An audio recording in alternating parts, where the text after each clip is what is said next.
Assalamualaikum warahmatullahi wabarakatuh. Materi kali ini adalah tata laksana kepabeanan impor, rencana kedatangan sarana pengangkut.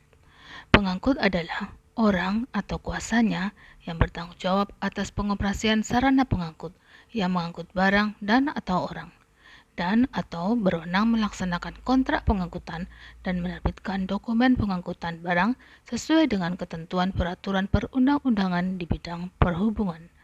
Sarana pengangkut adalah kendaraan atau angkutan melalui laut, udara, atau darat yang dipakai untuk mengangkut barang dan atau orang.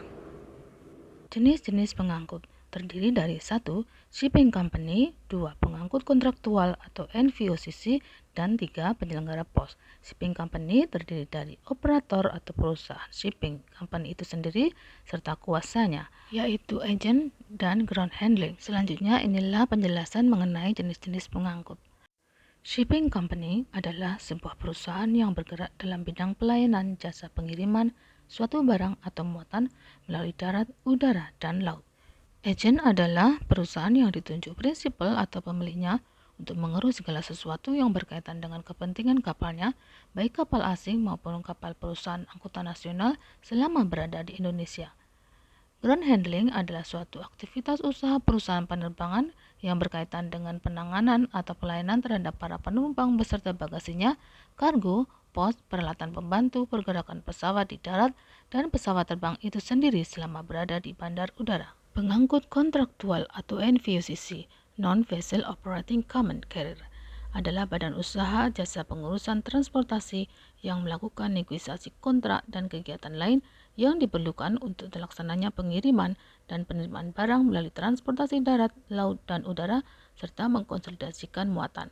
NVOCC dapat juga tidak memiliki sarana pengangkut kapal atau pesawat sendiri, namun menyediakan jasa pengurusan transportasi, menawarkan jasa penerimaan dan pengiriman barang kargo, impor maupun ekspor. Forwarding termasuk dalam NVOCC. Penyelenggara pos. Penyelenggara pos yang ditunjuk adalah penyelenggara pos yang ditugasi pemerintah untuk memberikan layanan internasional sebagaimana diatur dalam Perhimpunan Pos Dunia atau Universal Postal Union. Yang wajib melakukan pemberitahuan pabean pengangkutan adalah pengangkut. Dalam hal pengangkut kontraktual atau NVOCC belum terakreditasi, maka kewajiban menyerahkan manifest dilakukan oleh operator sarana pengangkut. Kewajiban registrasi termasuk pengangkut domestik yang wajib melakukan pemberitahuan pabean pengangkutan. Jangka waktu maksimal teregistrasi adalah 6 bulan setelah PMK berlaku. Setiap pengangkut wajib menyerahkan RKSP ke setiap kantor pabean yang akan disinggahi.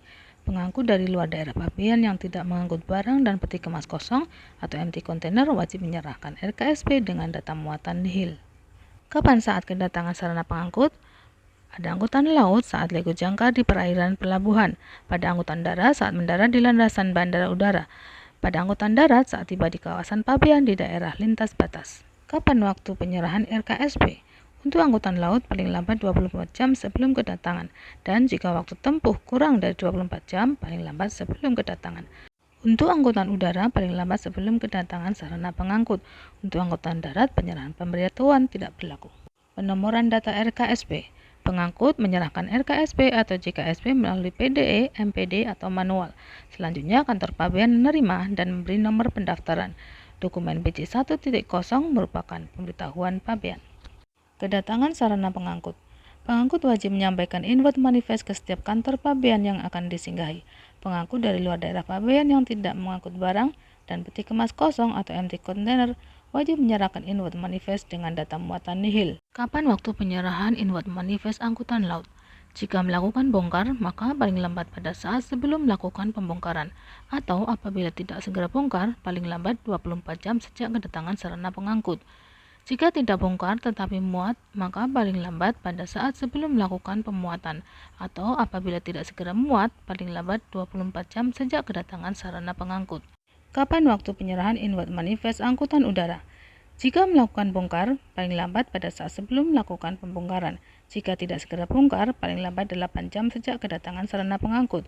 Jika tidak melakukan bongkar tetapi muat, paling lambat pada saat sebelum melakukan pemuatan. Jika tidak segera muat, paling lambat 8 jam sejak kedatangan sarana pengangkut.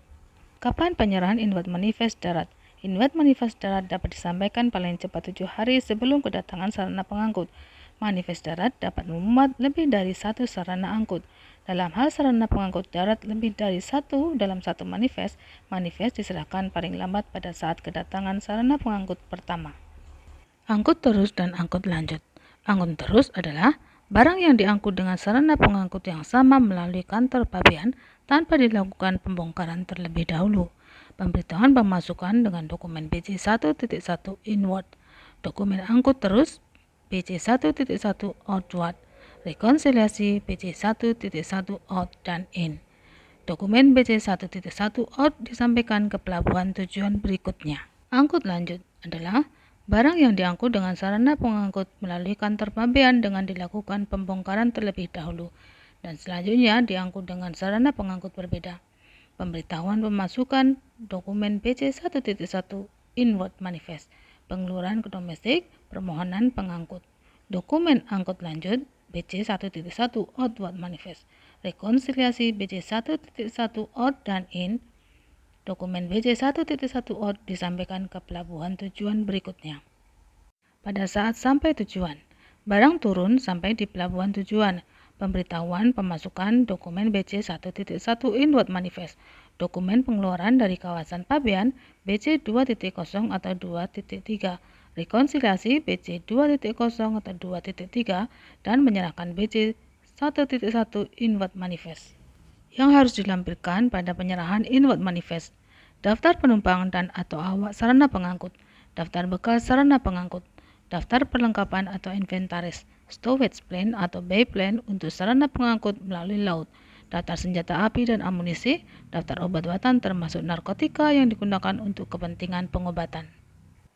Penomoran inward manifest: pengangkut menyerahkan RKSP atau JKSP melalui PDE, MPD, atau manual. Kantor pabean menerima dan memberi nomor pendaftaran. Inward manifest yang telah mendapatkan nomor pendaftaran di kantor pabean berlaku sebagai persetujuan pembongkaran barang. Pemberitahuan RKSP atau inward manifest dibuat secara rinci dalam pos-pos serta dikelompokkan secara terpisah. RKSP atau inward manifest dibuat berdasarkan bill of lading, airway bill, atau dokumen pengangkutan barang lainnya. Pos-pos tersebut harus memuat uraian barang secara jelas yang dapat menunjukkan klasifikasi paling sedikit 4 digit pos harmonized system. Apabila uraian barang dalam satu pos lebih dari 5 jenis barang, pengangkut mencantumkan uraian barang paling sedikit 5 jenis barang yang paling besar nilainya, berat bruto, atau volume barangnya. Perbaikan inward manifest adalah perbaikan yang dilakukan atas kesalahan data BC 1.1 yang telah diberitahukan oleh pengangkut pada saat kedatangan sarana pengangkut. Manifest ini akan menjadi acuan bagi petugas bea dan cukai dalam proses penyelesaian barang impor.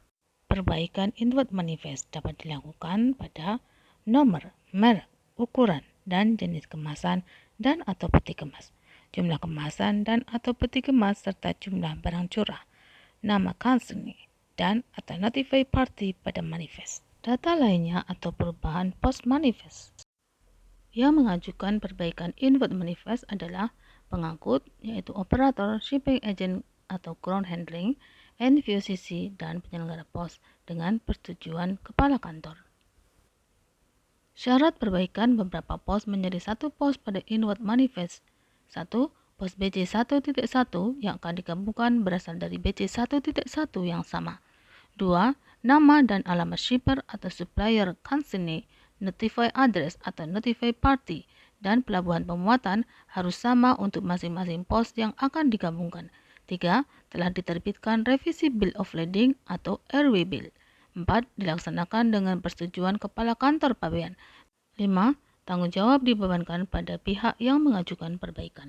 Untuk lebih jelasnya, perhatikan tabel berikut ini mengenai perbaikan inward manifest, persetujuan kepala KPPBC, batas waktu, dan atensi. Serta perbaikan outward manifest, persetujuan kepala KPPBC, batas waktu, dan atensi.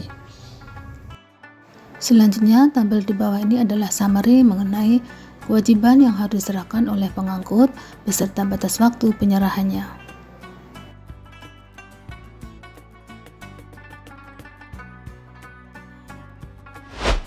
Demikian, semoga bermanfaat. Wassalamualaikum warahmatullahi wabarakatuh.